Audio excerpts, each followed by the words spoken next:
So the moral of the story is don't sleep with a goddess because her dad will hurl a thunderbolt at you. Hi everybody, welcome back to my channel. My name's Leanna if you're new, and welcome to episode 2 of Makeup and Mythology, a new series I'm doing on my channel where I do my makeup and also tell you an ancient myth. For episode 1, I talked about Hades and Persephone, the god and goddess of the underworld in Greek mythology, and this week we're still on Greek mythology, and I'm going to be talking about Aphrodite, the goddess of love and beauty, and her scandalous romantic and sexual affairs and entanglements. I am dressed a little bit like a 40-year-old divorcee today with this cardigan, but I am very, very cold and I'm literally shivering because it's just that time of the year where all my joints start hurting. I'm literally so old. Okay, anyway, let's get started. So, Aphrodite was the daughter of Zeus, the god of the sky, and Dione, a Titan goddess. According to some sources, Zeus was married to Dione before Hera, which I didn't know. There's not much on Dione that I could find, but alas, this episode isn't about her. Now, Aphrodite was often depicted as a very voluptuous, very striking, and obviously very, very beautiful woman. She is the goddess of love and beauty after all, so, you know, makes sense that she is hot. She also had this magic girdle, which I thought was kind of funny, because that's such a random object. This girdle made her irresistible to gods and mortals alike, as if her being thick and hot was not enough. So yeah, she made guys horny, and if you think about it, it's horniness that causes a lot of squabbles and unrest among men.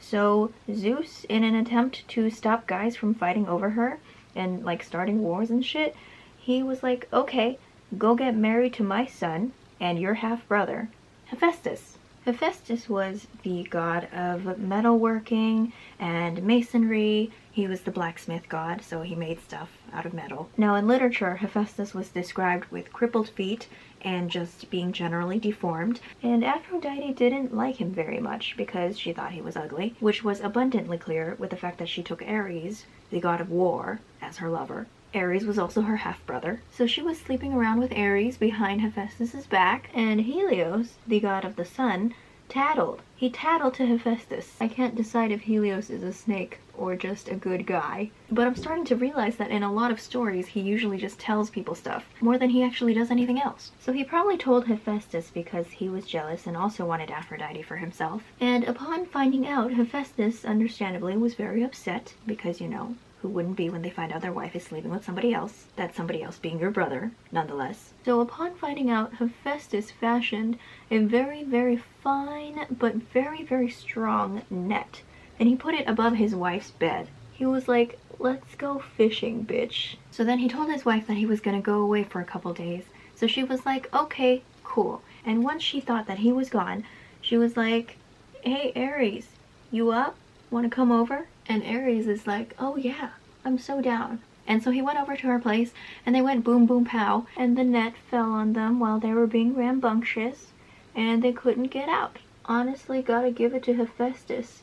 He may not be great with girls, but he can make a net. So Hephaestus grabs the net with Ares and Aphrodite in it, and he drags them both to Olympus. And at Olympus, Hephaestus demanded that Zeus give him his dowry back. But Zeus was like, ooh, and he was kind of disgusted, so he was like, I'm out. This is Zeus we're talking about. He puts his penis in everything that moves, and he's disgusted by this. So he was like, okay, I don't want anything to do with this. I'm out. So he left. What a hypocrite, honestly.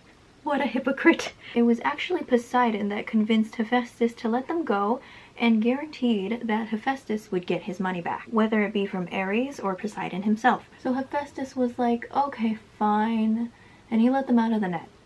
He never got the money.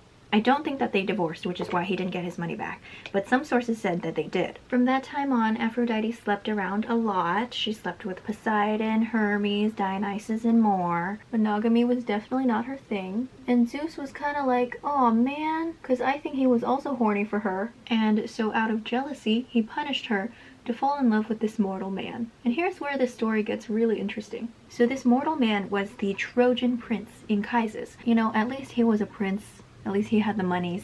So what she did was disguise herself, and they did the dirty. They did the dirty on his bed of furs. The morning after, she told him who she was, and he was terrified, rightfully so. The only man with some common sense in all of these stories. She said that he would be safe if he just kept his mouth shut and didn't tell anyone. But then he got drunk and all common sense flew out the window, and he blabbed to his friends, and as a result, Zeus hurled a thunderbolt at him, which would have killed him if Aphrodite hadn't deflected it. But it still hit him, and he was never able to walk again. So the moral of the story is, don't sleep with a goddess, because her dad will hurl a thunderbolt at you. And because there was no birth control, Aphrodite got pregnant with Aeneas, a great hero. I apologize for the sudden light change. The sun is setting outside and I had to turn on the lights. Okay, so anyway, to continue, Aphrodite was very, very prideful of her beauty, as many gods are, of their one defining character trait. Because of this, she took offense when she heard a queen of Cyprus say that her daughter, Myrrha, was more lovely than Aphrodite herself. So Aphrodite infected the girl with an incestuous love for her father, Theus. Aphrodite obviously has problems. Poor girl, she wasn't even the one who was bragging. So the girl tricked the king into getting her pregnant. Let's not dwell on how. Obviously the king was hella mad, so he chased her around with his sword. And just as he was about to chop her, she called out to the gods and begged to change her form. So Aphrodite turned her into a tree, and the king chopped the tree. And inside the tree was a baby, and this baby was Adonis. If you're not familiar, calling someone an Adonis means that they are a very beautiful and attractive young man. But anyway, Aphrodite gives the baby to Persephone, who we talked about in the last episode of Makeup and Mythology, and he grew up into a very handsome youth, and Persephone took him for a lover. That's very predatory. And to make things even worse, when Aphrodite heard that Adonis was hot, she was like, hey Persephone, give him back to me so I can do stuff to him. So she went to the underworld to get him, and the goddesses fought over him. Eventually, it was decided that each one should have him for a third of the year, and that he should have a third to himself. Kind of seems a little unfair for him since he doesn't even get a say. Dissatisfied with this agreement, Aphrodite seduced Adonis with her magic girdle into staying with her for the entire year. Unfortunately for her, Persephone was no match for the girdle. I just realized that I didn't really explain what a girdle was, but it's this kind of like belt corset thing. Honestly, I'm not really sure what it is.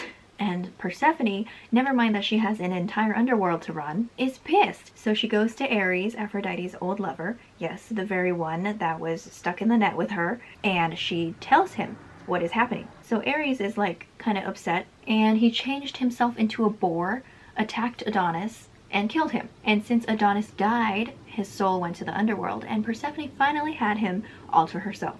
But then Aphrodite went to Zeus about it and complained, and she convinced him to let Adonis spend the summer months with her. And Zeus agreed. Honestly, he's probably so tired of everybody's bullshit. But to be fair, everybody's tired of his bullshit probably.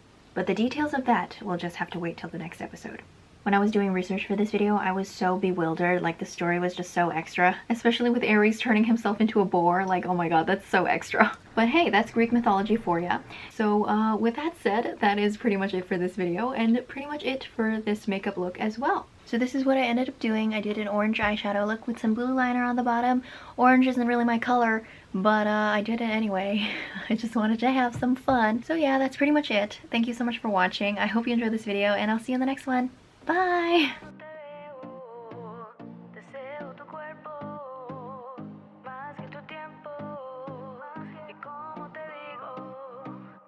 Quiero ser